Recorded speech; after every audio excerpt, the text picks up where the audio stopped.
ಸಿಗಬೇಕಾದ್ರೆ ಇದು ತನಿಖೆ ಆಗ್ಬೇಕು ಅಂತೇಳಿ ತಗೊಂಡೋಗಿ ಹೈಕೋರ್ಟ್ ಜಸ್ಟಿಸ್ ಕೈಗೆ ಕೊಡ್ಬೋದಾಗಿತ್ತಲ್ಲ. ಕರ್ನಾಟಕ ಸರ್ಕಾರದ ಮೇಲೆ ನಂಬಿಕೆ ಇದ್ದಿದ್ರೆ ಸೀಲ್ಡ್ ಕವರ್ ಅಲ್ಲಿ ಹಾಕಿ ಹೈಕೋರ್ಟ್ ಚೀಫ್ ಜಸ್ಟಿಸ್ಗೆ ಕೊಟ್ಟಿದ್ದಿದ್ರೆ ಸೋಷಿಯಲ್ ಮೀಡಿಯಾದಲ್ಲಿ ಟಿವಿಗಳಲ್ಲಿ ಬರ್ತಾ ಇತ್ತ. ಇವತ್ತು ಅದನ್ನ ತೆಗೆದು ಜೋಬಲ್ಲಿ ಇಟ್ಕೊಂಡ್ಬಿಟ್ಟು ನನ್ನ ಹತ್ರ ಪೆನ್ ಡ್ರೈವ್ ಇದೆ, ಪೆನ್ ಡ್ರೈವ್ ಇದೆ, ಪೆನ್ ಡ್ರೈವ್ ಇದೆ ಅಂತೇಳಿ ತೋರಿಸ್ಕೊಂಡು, ನನ್ನ ಹತ್ರ ಪೆನ್ ಡ್ರೈವ್ ಇದೆ, ಪೆನ್ ಡ್ರೈವ್ ಇದೆ, ಪೆನ್ ಡ್ರೈವ್ ಇದೆ ಅಂತೇಳಿ ತೋರಿಸ್ಕೊಂಡು ಆ ಮನೆಗೆ ಹೋಗಿದ್ದ ತಾಯಿನೋ ಮಗಳು ಹೆಂಡತಿ ಮೇಲೆ ಕಣ್ಣಾಕಿ ಅಂತ ನಾವ್ ಹೇಳಿದ್ವೇನ್ರಿ?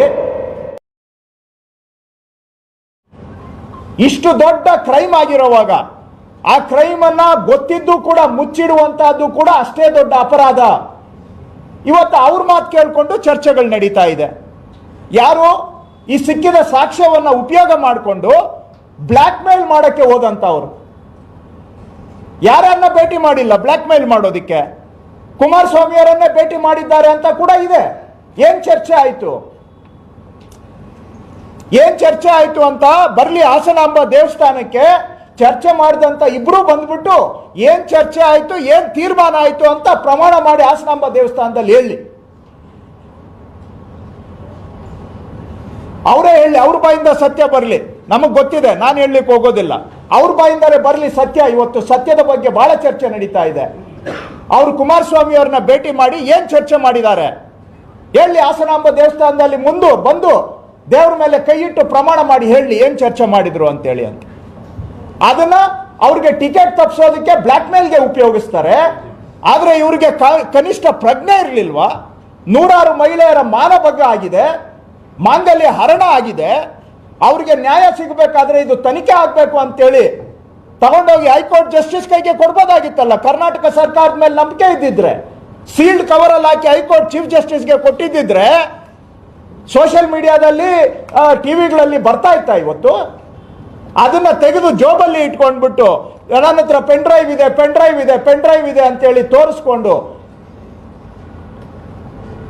ಮಹಿಳೆಯರ ಮಾನಹರಣ ಆಗಿರೋದೇ ಇವರಿಂದ. ಇವತ್ತು ಇಷ್ಟು ವಿಷಯ ಒಟ್ಟಾರೆ ಇವತ್ತು ಬಿಜೆಪಿಯವರು ಇದನ್ನ ಇವರನ್ನ ಮುಗಿಸ್ಲಿಕ್ಕೆ ಅವರ ಓಟ್ಗಳನ್ನ ಹಾಕಿಸ್ಕೊಂಡು ಎಲೆಕ್ಷನ್ ಆದ್ಮೇಲೆ ಇವ್ರನ್ನ ಮುಗಿಸ್ಲಿಕ್ಕೆ ಏನೆಲ್ಲ ಬೇಕೋ ಅಷ್ಟು ಮಾಡ್ತಾ ಇದ್ದಾರೆ ಬಿಜೆಪಿ ಅವರು. ಪ್ರಹ್ಲಾದ್ ಜೋಶಿ ಸ್ಟೇಟ್ಮೆಂಟು ಹಂಗೆ ಇದೆ, ನರೇಂದ್ರ ಮೋದಿ ಅವರ ಸ್ಟೇಟ್ಮೆಂಟು ಹಾಗೆ ಇದೆ. ಬೇರೆ ಯಾರದೇ ಸ್ಟೇಟ್ಮೆಂಟ್ ನೋಡಿದ್ರು ಇಲ್ಲ ತನಿಖೆ ಸರಿ ಆಗ್ತಾ ಇದೆ ಅಂತ ಅವ್ರ ಮೇಲೆ ಮಾತಾಡೋ ಆಗಿಲ್ಲ. ಆ ಸಿಟ್ಟಿಗೆ ತಗೊಂಡು ಬಂದ್ಬಿಟ್ಟು ಕಾಂಗ್ರೆಸ್ ಮೇಲೆ ಬಿಟ್ಬಿಟ್ಟು ನಾವು ಮಾಡಿಸಿದೀವಿ ಅಂತೇಳಿ, ಏನು ಲೈಂಗಿಕ ದೌರ್ಜನ್ಯ ನಾವು ಮಾಡಿ ಅಂತ ಹೇಳಿದ್ವಾ? ಹೋಗಿ ಯಾರ ಮನೆಗೆ ಹೋಗಿ ಬಂದ್ರೆ ಆ ಮನೆಗೆ ಹೋಗಿದ್ದ ತಾಯಿನೋ ಮಗಳು ಹೆಂಡತಿ ಮೇಲೆ ಕಣ್ಣಾಕಿ ಅಂತ ನಾವ್ ಹೇಳಿದ್ವೇನ್ರಿ? ಏನ್ ನಡೀತಾ ಇದೆ ಮಾತಿವತ್ತು? ಆ ಯಾವ್ದೋ ಹೆಂಗ್ಸು 60-62 ವಯಸ್ಸಿನ ಹೆಂಗ್ಸನ್ನ ಕಿಡ್ನಾಪ್ ಮಾಡಕ್ ನಾವ್ ಹೇಳಿದ್ವೇನ್ರಿ? ಏನ್ ಮನುಷ್ಯರ ಕಿಡ್ನಾಪ್ ಮಾಡೋದು? ಹಂಗಾದ್ರೆ ಕಿಡ್ನಾಪ್ ಮಾಡಕ್ ಪ್ರಯತ್ನ ಮಾಡಿದ್ದು ಸುಳ್ಳು. ಹಾಗಾದ್ರೆ ಕಿಡ್ನಾಪ್ ಮಾಡಿದ್ದು ಸುಳ್ಳು, ಅದು ಹೇಳ್ಬಿಡಿ. ಹಾಗಾದ್ರೆ ಇವತ್ತು ಒಟ್ಟಾರೆ ಇದಕ್ಕೆ ಬೇರೆ ಡೈರೆಕ್ಷನ್ಗೆ ತಗೊಂಡೋಗಿ ಚರ್ಚೆಯನ್ನ ಡೈವರ್ಷನ್ ಮಾಡಿ ಈ ಮೂಲ ಪ್ರಕರಣವನ್ನ ಮುಚ್ಚಿ ಹಾಕುವಂತ ತಂತ್ರ. ಇಷ್ಟಕ್ಕೂ ಆಗಿದ್ದೇನು? ಇವ್ರು ಏನ್ ಮಾಡಿದ್ರು ಕೂಡ ಯಾರು ಕೇಳೋ ಆಗಿಲ್ಲ. ಯಾಕಂದ್ರೆ ಇವರು ಕಾನೂನಿಗೂ ಮೇಲೆ ಸಂವಿಧಾನಕ್ಕೂ ಮೇಲೆ ಯಾರು ಇವ್ರನ್ನ ಮುಟ್ಟ ಆಗಿಲ್ಲ, ಮಾತಾಡೋ ಆಗಿಲ್ಲ.